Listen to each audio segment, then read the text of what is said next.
ভারত আবার হামলা চালালে তাদের একেবারে গভীরে হামলা চালাবে পাকিস্তান। মোদির হুমকির জবাবে আইএসপিআর প্রধান। পাকিস্তান সেনাবাহিনী ভারতের প্রধানমন্ত্রী নরেন্দ্র মোদীর সাম্প্রতিক সন্ত্রাসবাদ বিরোধী হুমকির জবাবে কড়া প্রতিক্রিয়া জানিয়েছে। পাকিস্তানের আন্তঃবাহিনী জনসংযোগ অধিদপ্তর বা আইএসপিআরের মহাপরিচালক লেফটেন্যান্ট জেনারেল আহমেদ শরীফ চৌধুরী বলেন, ভারত আগ্রাসন চালালে জবাব আসবে ভারতের গভীরে হামলার মধ্য দিয়ে। ব্রিটিশ সাময়িকী দ্য ইকোনমিস্টকে দেওয়া এক সাক্ষাৎকারে তিনি বলেন, এবার আমরা পূর্ব দিক থেকে হামলা শুরু করব। ভারত যে কোনো স্থানে আক্রান্ত হতে পারে। এই মন্তব্য এমন সময় এলো যখন দুই দেশের মধ্যে উত্তেজনা বাড়ছে।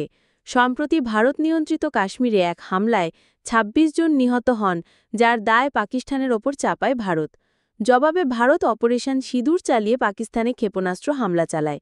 পাকিস্তান পাল্টা অপারেশন বুনুয়ান উন মারসুস পরিচালনা করে, যার মাধ্যমে ভারতের একাধিক সামরিক স্থাপনায় হামলা করা হয়। যুক্তরাষ্ট্রের মধ্যস্থতায় এই ৮৭ ঘণ্টার সংঘাতের ইতি ঘটে।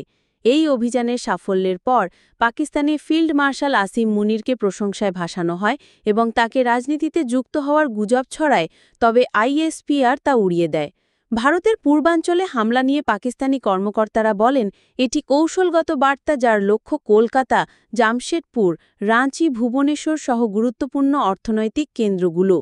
তারা জোর দিয়ে বলেন, এর সঙ্গে তৃতীয় কোনো দেশের সম্পৃক্ততা নেই এবং বাংলাদেশকে জড়িয়ে ভারতীয় প্রচার অপপ্রচার ছাড়া কিছু নয়। পাকিস্তান শান্তিপূর্ণ রাষ্ট্র হিসেবে কাজ করছে, তবে কেউ যেন এই শান্তিকে দুর্বলতা ভাবে না, এমন সতর্ক বার্তা দেওয়া হয়েছে।